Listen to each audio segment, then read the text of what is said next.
Hey friends, John Duncan here. And I've got a special guest today. It's somebody that I've worked with behind the scenes for quite some time. We've never done a video, so I thought I'd bring him on video and interview him a little bit. He does some really interesting tax things, tax planning and different strategies. But today we're going to talk about something that he got involved with that he's found something that I've never seen before, and I think it's really really cool. So let me introduce Shane Walls. Hey, It's John. Wells or Walls, right? Walls. Yeah. Well, I thought I know that's we I know we just talk about first name most of the time, so it's all good. At least we got that out there. yeah, Walls. yeah. So Shane is in where you at in Texas? I'm between San Antonio and Austin, out in the hill country. Out in the hill country. Yes, sir. So he has found he works a lot with developers, like real estate developers, and he showed me a lot of really cool things there. Tell all of us, Shane, how you found some of these projects and the developers that you work with. How did you find all this? Yeah, I mean you know, just like anyone, you try to figure out over time what your niche market is. It's like you want to really fine tune yourself and find the right market, and then a market that you really like and enjoy, but really kind of hone in on one specific market instead of trying to work with everybody. And so Mhm. my market, and has been my market for about 7 years, is commercial real estate developers. And so Mm. you know fast forward a couple of years of meeting with these guys, and I started learning that I thought real estate was hit and miss with any developer, and that couldn't be further from the truth, because I've found some developers that have really special sauces to what they're doing, and just there's just tons of criteria that goes into what they do, and so they don't miss on a project, but they're just special creative guys. And so out of I've probably met over 120 some odd developers, Hmm. and our investor group only invests with four. And so that should probably tell you that there's a lot of guys out there that have missed. Some of them just maybe one or two, but there's a lot of criteria that I've figured out that works, with the right guys. And and these four guys that we work with, uh, as some of these people have met and will meet, are awesome guys. They're just special. They'll have special types of investment projects, and they have the way they structure it and put it together, and the creativeness is second to none. What space are they in? What kind of development do they do? Yeah, no, it's a good question. And this is what I've learned since I've been doing it with these guys. The safe places in commercial real estate. Well, first of all, residential is not the safe place. I know there's a lot of guys that make a lot of money in it, but I would never put investors' money or my money into residential. So when the market turns, that's the first one that gets hit. Our spaces that we're in is mainly multifamily, and a lot of them are new builds that we do because the returns are higher. And so multifamily meaning apartment complexes. Some people don't know what that means, but it's Hmm. apartment complexes, and there's certain size ones that these guys do. And the secondary space is student housing. It's basically, they have the student housing and at the right university. So and these developers also have the same long list of criteria that has to meet before they would ever touch or buy a piece of land or buy a building and tear it down and restructure it. So Hmm. those two areas I have found by meeting with all these guys, and they all know it.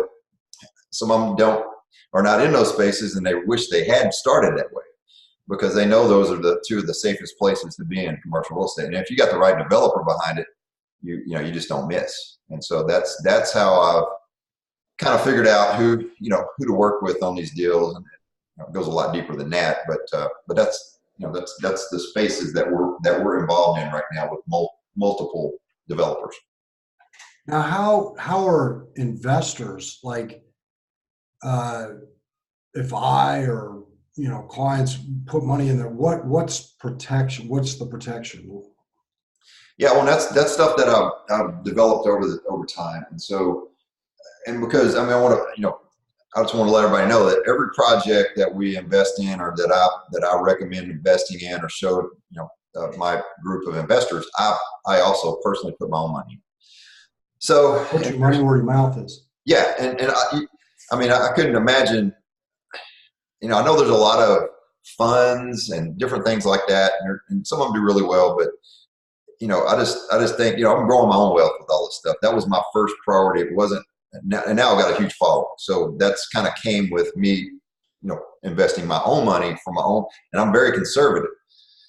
Used to have it all in the stock market, never really cared about the stock market. That's for the billionaires who can control it. And so, you're limited to what you can make in the stock market.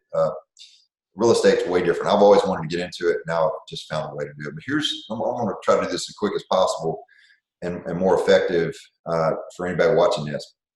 So first of all, we got the right developers. I've figured out who they are, and very hard to find, by the way. So that's another thing. I meet with so many every week. Try 2 to 3 developers a week that I meet for the tax planning side of my business, because I've got a strategy that eliminates the capital gains tax, which you know about too. That's what we're working together on another area. But today we're really talking about these investments. I've got such a large following of investors that I can usually fill the equity.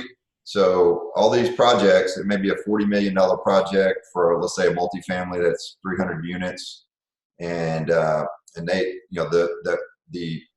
they'll need equity to go along with their loan. So they got to raise some money outside of the loan, because the loan will only go 65 to 75% usually. So I raise equity for that, and so in doing that, I've learned how to negotiate higher returns for my investor group along the way. And so there's different structures out there that these guys will, because what they'll do is they'll buy the land and the money, they'll build it, and they'll put more amenities in it than you've ever seen, and then they lease it up quick with their property management companies, and then they got buyers in line ready to buy it, and for premium prices. And so that's kind of their little sauce. I can get into some detail, but not today. But I'm able to negotiate the waterfall.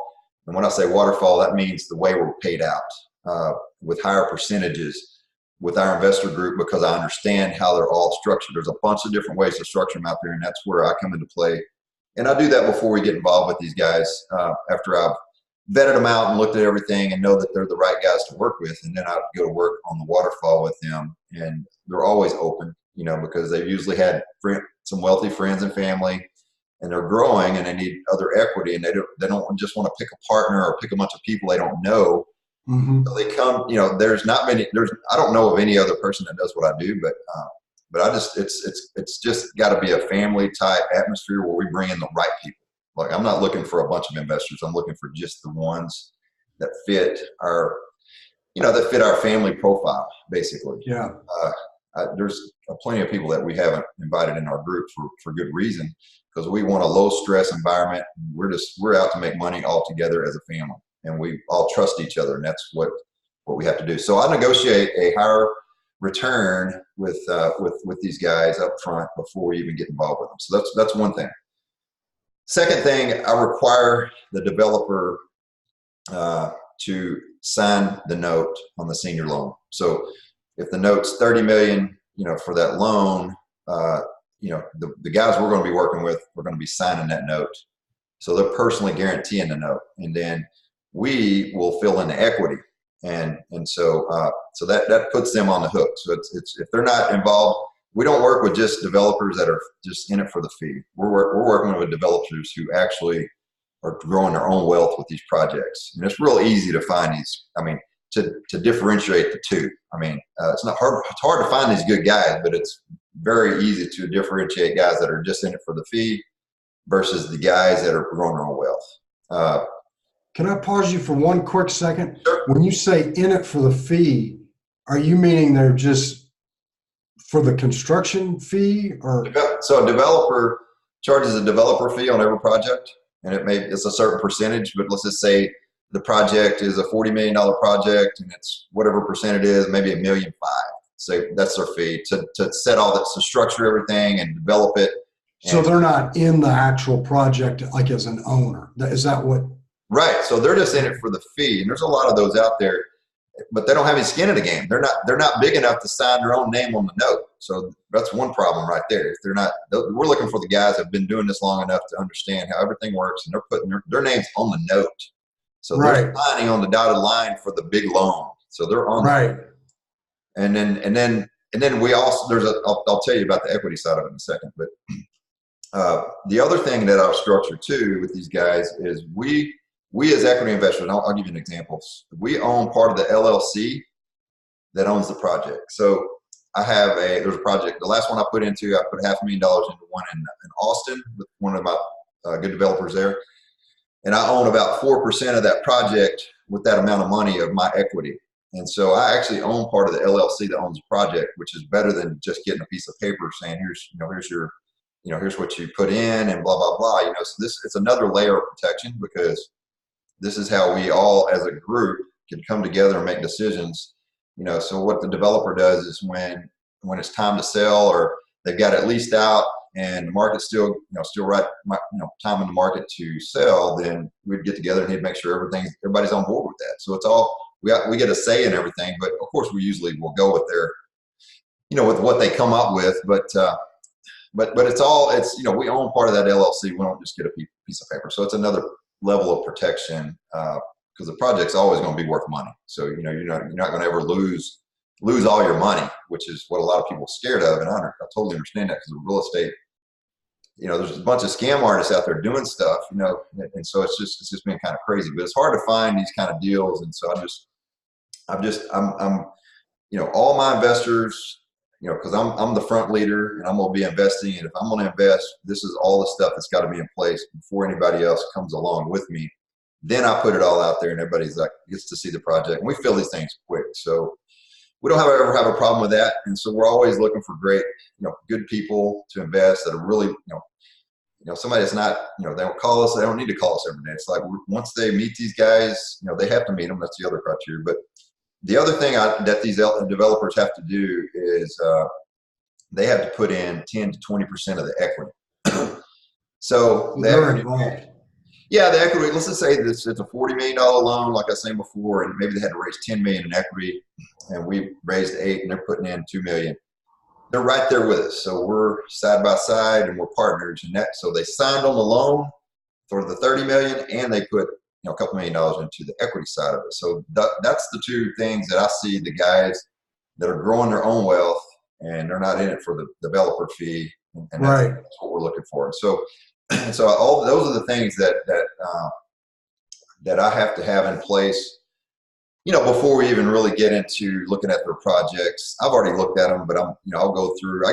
On the tax planning side, I get to see all their financials. So I get to go back and really that's where I get to really know what they're doing and how well they're doing. So it's not like I'm guessing on these things. I also get to see all their financials. So before I invest with a developer, I have already set up some tax strategies for them, meaning I have seen all their financials in their history and what they're earning on the projects and everything. So that's another video at some point we need to do, is to walk through some of your amazing tax strategies that, they're just not common anywhere, but they're really effective.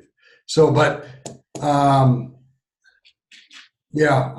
information, Shane. If you're seeing this on YouTube, I'll put a link at the bottom. Otherwise, where you're seeing this, just follow the link. Send me a message if you want to find out more about, in particular, real estate developments with private projects through Shane. He's a really good guy, as you can tell, Midwest values, and that's as important as the project to me. So. Yeah, we get on. I just want to kind of let the people know that, before anybody can even invest in these, they either have to have to meet the developers in person, or they have to get on a call with them, usually one-on-one, where they can go through so the developer can kind of tell their story. We'll all do it as a group before we do a project. I always invite them on. We go through the project in great detail. So there'll be they get to meet some other investors that'll be on these calls, and it's an open forum. So the cool thing about it is, we may get a guy, or somebody may be listening right now that's interested, but they're like, they don't know the questions to ask. I understand that totally. So what happens is we get on these calls, and I have them recorded too, but they get to hear from some of these sophisticated guys that have been doing this with me for a while, and asking questions. And so there's a bunch of Q&A going on when we're talking to these developers on these calls. And so there's a big level of comfort, but it's one of those things. It's really like a family. They want to get to know each investor. We don't have small investors. We don't mess around with $50,000 or $100,000 investments. Usually, a little higher than that, maybe in the 250 range. Sometimes we'll let other guys in if they want to start putting more money into it. But we're trying to limit like a ton of investors and just keep the quality guys, in these deals that really want to grow with us. And so that's kind of. But I just want to let everybody know that they actually have to. They don't have to worry about just meeting me. They're going to meet the developers, and so that's super important to me. I don't, yes, we got portals and everything. Everybody gets one when they do one of these projects. You get to see what's going on at all times. They get updated. It's awesome what they do. They're really professional, but just levels of comfort that I've implemented, and just processes in place to make everybody feel super comfortable from day one before they can invest. And we don't need a lot of investors. We're not out trying to just heavily market this stuff. We're just looking as we find, because I'm growing too, we're finding more and more projects as we meet. I've got a couple other developers I'm going through the process with right now in the student housing market, and so they're going to have some projects. So I want to be able to fill those guys too. Anyway, I just wanted to add that in there, and and go from there. Yeah, I mean, the last one you showed me, I'll just say this: the returns look phenomenal, and the logic behind how and what and where, which someone would get in one of those meetings, isn't like, where you see some fast talking, a bunch of slick pages. It's a bunch of smart people explaining how they do what they're doing, how it's all being put together. Not from how do I want to say it? Not from a salesman perspective. It's the actual. It's all educational. We're not sales. Even though we're in sales, we're not salesy. I can't stand that myself. I know you don't like it either. But we're education. We love to educate, and we take as long as we need to. Nobody's in a rush. Everything we do is it's very high level, and we do it as long as it takes. At least these tax strategies, sometimes they'll take 6 to 9 months to implement. Mm-hmm. You got to understand it, first. I won't let everybody just put it together.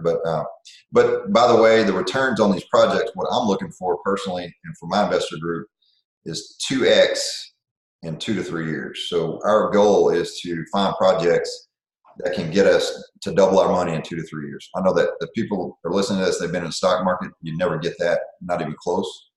And it may sound too good to be true, but that's what we're doing. And I've got plenty of them that have already cashed out that we can show, where we've gotten those returns. And so it's always close to that. We definitely fell short of that at 1.5x, which is not a bad day's work, because we're looking at, at least 15 to 20% IRR a year, and most of them will produce more than that. But that's it's just finding the right guys and putting all this stuff together. So that's what I've done.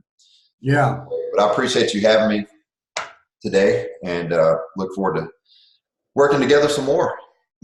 Yeah, well, I know you, and I know your projects are really strong, and I really love the fact, being here in California, but I was originally from Kansas City. It's really nice to work with people back kind of in the middle of the country every now and then, and Shane's one of the good guys in his team, these developers. You said you had 120, you narrowed it down to 4. That's strong. Yeah, it's easy to weed them out now. It's just most of them are fee developers, and so we just don't. I help them with their tax stuff, but they don't know what I do on the other side of it. I don't tell them that until I'm ready to say, hey, I'd love to get involved with your project. So that's the cool thing about it. They don't know. They don't really know this side of my business, which we're talking about right now. So I just kind of keep that quiet until I get to know them. And so they're not looking. They're not looking for that, because I wouldn't want to somebody to do the tax strategy based on them, me filling their equity positions, because that's it wouldn't work. But Yeah, not at all. We'll appreciate it. Okay. Hey, thanks a lot, Shane. All right. Take care. Thanks, John.